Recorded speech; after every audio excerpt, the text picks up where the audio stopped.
So, what was the first demo? A large number of enthusiasts from the scene will point to various definitions of the software demo and include anything from early ad sack programs to sports billboards and abstract animation, but for the sake of ease, here I will consider the oldest database entry in Poet as being the earliest demo. It is Applevision by Bob Bishop for the Apple II, 1978. His demo was sold and distributed on a tape, showing what the Apple II high-res mode was capable of, and written in the computer's own integer BASIC. Now, before we move forward, I'm going to briefly cover some of Apple II's specs. It was launched in June 1977, and it had a 1MHz CPU, a 280 by 192 monochrome pixel display, had a 1-bit beeper for sound, and used tapes for data storage. And the specific demo needed 16 kilobytes of RAM, which wasn't exactly cheap to buy at the time.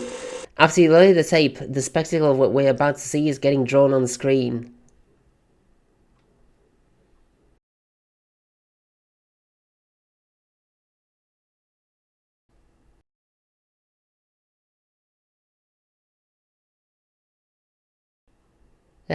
This'll take a while. Let's speed it up.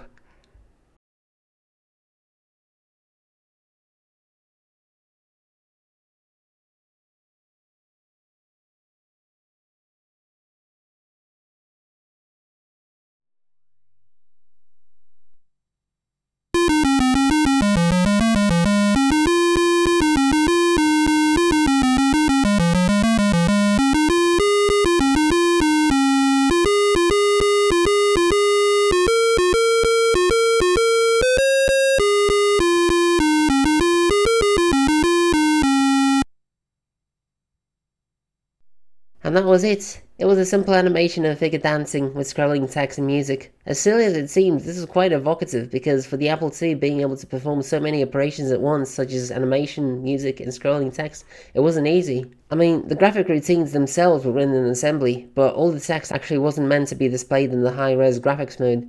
The graphics mode and the text modes are actually completely separate modes of operation, but in here Bishop made them work in unison, which is what makes this amazing and forward-thinking. This marks one of the earliest times a machine was made to run something it wasn't meant to be run, which in itself is a major hallmark of computer demos. This demo is simple as heck, but I can't stop admiring its purity and elegance. It's a magical display of what computers were capable of, and it reminds me of the ancient days when people were amused by and ascribed inside fantasies to shadow puppets, and it unashamedly shows the beautiful things in life. Dance, music, joy, and home. These are happy things, and ultimately the ideal and the future that software and computers promise to us. There are a lot of evils that computers are being used for, which drives us from the idealized features that the original computer engineers imagined. Ultimately, it's the software that you use and create that will shape the landscape of the future that we've been promised. Let's make on that promise.